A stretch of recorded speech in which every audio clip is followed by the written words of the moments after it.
হয়ে যাবে অনেক। একটা প্যানে এখানে 2 টেবিল চামচ রান্নার তেল দিয়ে দিলাম আর সাথে দিয়ে দিচ্ছি 2 টেবিল চামচ পেঁয়াজ কুচি। তারপর দিয়ে দিচ্ছি 1 চা চামচ আদা রসুন বাটা, হাফ চা চামচ করে মরিচ আর হলুদের গুঁড়া, আর দিয়ে দিচ্ছি হাফ চা চামচ চাট মশলা।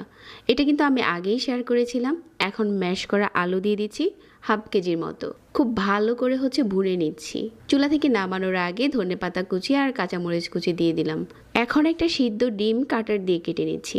সেম ভাবে পাতলা করে আপনারা চাইলে ছুরি দিয়েও কেটে নিতে পারেন, তবে কাটার দিয়ে কাটলে এটা বেশি ভালো হয়, স্লাইসগুলো সুন্দর হয়। কাটার দিয়ে ডিমটা কেটে নিয়েছি আর এখানে 10টার মতো স্লাইস হয়েছে। আমাদের আলুর মিশ্রণটা ঠান্ডা হয়ে গেছে। হাতে নিয়ে কিছুটা চ্যাপটা করে মাছ বরাবর ডিমের স্লাইস দিয়ে এভাবে করে মুড়িয়ে নিচ্ছি।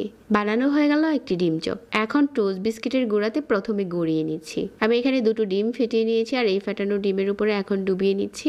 আবারও টোস্ট বিস্কিটের গুঁড়াতে এভাবে করে গড়িয়ে নিচ্ছি। এটা চিনি ছাড়া টোস্ট বিস্কিটটা, যেটা আমি গুঁড়ো করে নিয়েছি। এখন এই ডিম চপগুলোকে আপনি সংরক্ষণ করতে পারেন, এভাবে করে বক্সে ভরে রেখে দিতে পারেন। তবে আজকে কিছু আমি আপনাদের সাথে ভেজে শেয়ার করছি। সবগুলো ছেড়ে দেওয়ার পর এখন শুধু অল্প আঁচে এগুলোকে ক্রিস্পি করে ভেজে নিতে হবে। দারুণ একটা কালার যখন চলে এসেছে ওই পর্যায়ে এটা তেল ঝরিয়ে উঠিয়ে নিতে হবে।